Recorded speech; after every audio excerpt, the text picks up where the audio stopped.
CM Bhajanlal Sharma ने क्या कुछ बोला है वो भी आपको बताते हैं। उन्होंने भी ट्वीट किया है बजट 2025 को लेकर। मुख्यमंत्री भजनलाल शर्मा क्या कुछ लिखे हैं वो भी आपको बताते हैं। दरअसल उन्होंने ट्वीट करते हुए साफ तौर पर लिखा कि श्री नरेंद्र मोदी जी के कुशल नेतृत्व में आदरणीय केंद्रीय वित्त मंत्री श्रीमती निर्मला सीतारमण जी द्वारा प्रस्तुत किए गए केंद्रीय बजट को मुख्यमंत्री निवास पर सुना गया है। और देखिए वो सुन भी रहे थे जब अपने और उसके बाद उन्होंने कहा कि यह सर्वसमावेशी बजट न केवल वर्तमान की समस्त आवश्यकताओं की परिपूर्ति करता है बल्कि विकसित भारत की परिकल्पना को साकार करने की दिशा में भी महत्वपूर्ण कदम है। इस बजट में आर्थिक विकास, सामाजिक समावेश और पर्यावरण संरक्षण का समुचित संतुलन देखने को मिला है। तो गृह मंत्री अमित शाह के बाद मुख्यमंत्री भजनलाल शर्मा ने भी अपने विचारों को बजट 2025 किस तरह से लगा उसको साझा किया है अपने आवास में ही। जब वित्त मंत्री बोल रही थी तो उन्होंने देखिए वो लिख भी रहे थे और सुन भी रहे थे ध्यान से।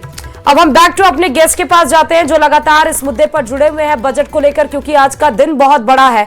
आज देश का पूर्णकालिक बजट आया है, लोगों के क्या कुछ रिएक्शंस है वो भी हम आपको सुना रहे हैं, लेकिन इस बीच में हमारे गेस्ट लगातार जुड़े हुए हैं।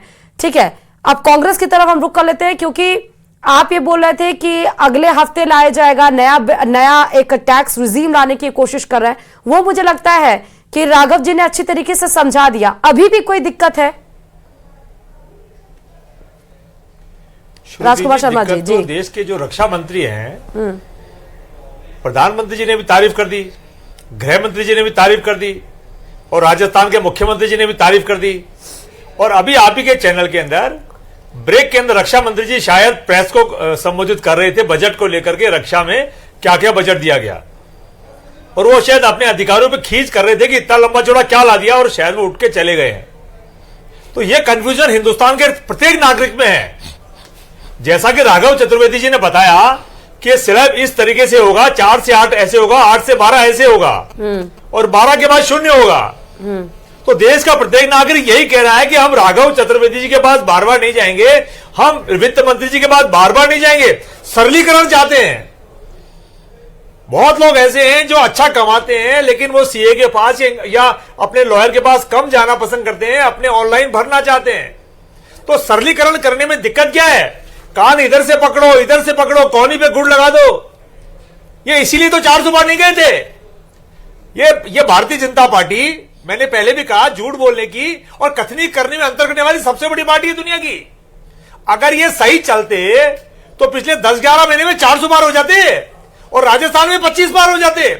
इनको देश की जनता ने इसलिए रोका कि आपने राम मंदिर का निर्माण किया लेकिन हम आपको 400 बार नहीं देंगे, क्योंकि इनकी कथनी करने में बहुत अंतर है। ये हर चीज में पॉलिटिक्स करते हैं। तो राजनीति श्रुति जी हर जगह अच्छी नहीं होती है। हर आदमी टकटकी लगाए देख रहा है कि बजट आएगा, गृहिणी देख रही मेरा सिलेंडर सस्ता होगा, उनके पति भाई देख रहे हैं कि मेरा पेट्रोल सस्ता होगा, लेकिन ना पेट्रोल की चर्चा है ना गैस की चर्चा है। एक आम गृहिणी आप भी हैं, रसोई मजबूत होगी, खेत मजबूत होगा, जब जाके देश मजबूत होगा। केवल बिहार के मजबूत होने से कुछ नहीं होने वाला है और दिल्ली के मजबूत होने से भी कुछ नहीं होगा। देश का प्रत्येक गांव, देश की प्रत्येक ढाणी, देश की प्रत्येक माताएं बहनें मजबूत तो अगर हाथ में पैसा आ जाए 85% लोगों को तो 1 सेकंड राजकुमार जी, अगर हाथ में पैसा आ जाए हर एक व्यक्ति के, देश के, तो चीजें महंगी होगी तो इंसान अफोर्ड भी तो कर पाएगा ना। वही तो कोशिश की गई है। श्रुति जी पैसा कैसे आएगा? 85 लाख लोगों को तो ये आटा और दाल लेके खुश कर रहे हैं। और टोटल अगर 1,140 करोड़ हमारे देशवासी हैं, उनमें 98% लोगों को तो इस तरीके से ही जा रहा है। तो फायदा किसको दे रही है? और जो 85 करोड़ जो लोग हैं उनकी कहां सोच रही है सरकार? वो जो गरीब झोपड़ी में रह रहा है वो लाइन लगा कि 1 किलो आटा ले आता, दाल ले आता, उसमें खुश है। तो हम चाहते हैं कि देश का प्रत्येक नागरिक मजबूत हो, लेकिन चूंकि बजट आ गया है अब, लेकिन अब बजट में चर्चा होगी। तो आपके कहने का मतलब है कि जो गरीब है वो 1 किलो आटा दाल ना ले तो वो करे तो करे क्या? वो कहा जाए, उसको मजबूत करने के लिए आपकी क्या पॉलिसी है? ठीक है पंकज जोशी जी, वो क्या झोपड़ी में रहेगा हमेशा? ठीक है पंकज जोशी, खास मित्रों को तो आप बड़ी बड़ी चीजें देते जा रहे हैं। आपने तो कहा कि 4 वर्गों को टच किया सबके लिए। हाँ हाँ, श्रुति जी मैं बता रहा हूँ, श्रुति जी, प्रवक्ता भूल गए कि माननीय सुप्रीम कोर्ट ने एक जजमेंट क्या, उन्होंने अपने वर्बल वो कहा था कि जब जो कृषि मंत्री थे इनके बजट पे, तो शरद पवार साहब कृषि मंत्री थे और अनाज जो है एफसीआई के गोडाउन में खराब हो रहा था, और केवल उन्होंने ये नहीं कहा फ्री बांट दीजिए, उन्होंने कहा खराब हो रहा है इसलिए इसको बांट दीजिए, कम से कम खराब नहीं होगा, गरीब लोगों को मिल जाएगा।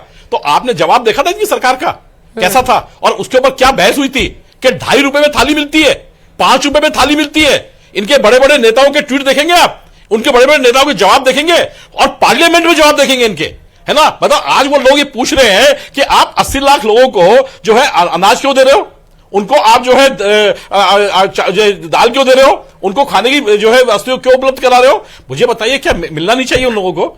क्या यहां इस देश के अंदर जो लोग आज कहा करते थे कि साहब जो है भूखमरी एक चीज है, मैं कह रहा हूं कि आज कोई आदमी भूखा नहीं सोए, ये क्या किसी सरकार की जो है जिम्मेदारी नहीं होनी चाहिए? आज 80 लाख लोगों को दे रहे हैं, आज कोई मुझे बताइए घाटा हुआ क्या? सरकार ने कोई अपने प्रोजेक्ट कम किए क्या? आज भूल गए कि उसके बावजूद भी उन लोगों ने मेहनत करी और कैपेक्स लगातार बढ़ता जा रहा है। जो रोडें बन रही हैं, जो आज जो है गतिमान हो रहा है, रेलवे डेवलप कर रहा है, डिफेंस डेवलप कर रहा है। अभी डिफेंस मिनिस्टर साहब की बात करी, भूल गए इनके मंत्री जी को, एंटनी साहब को। उन्होंने कहा कि हम आयुष नहीं खरीद सकते, हम जूते नहीं खरीद सकते, हम सारी चीजें इंपोर्ट करेंगे, और इंपोर्ट करने के बाद मैं आज कहना नहीं चाहता कि राफेल जैसी चीजों में हम कमीशन खाएंगे, है ना। अब यहां बन रही है तो परेशानी है इनको कि यहां क्यों बन रही है, यहां क्यों दिक्कत आ रही है ना। आज मुझे बताइए 23,000 करोड़ का जो है डिफेंस एक्सपोर्ट है, आपने कभी सोचा था कि डिफेंस में एक्सपोर्ट करवाएंगे?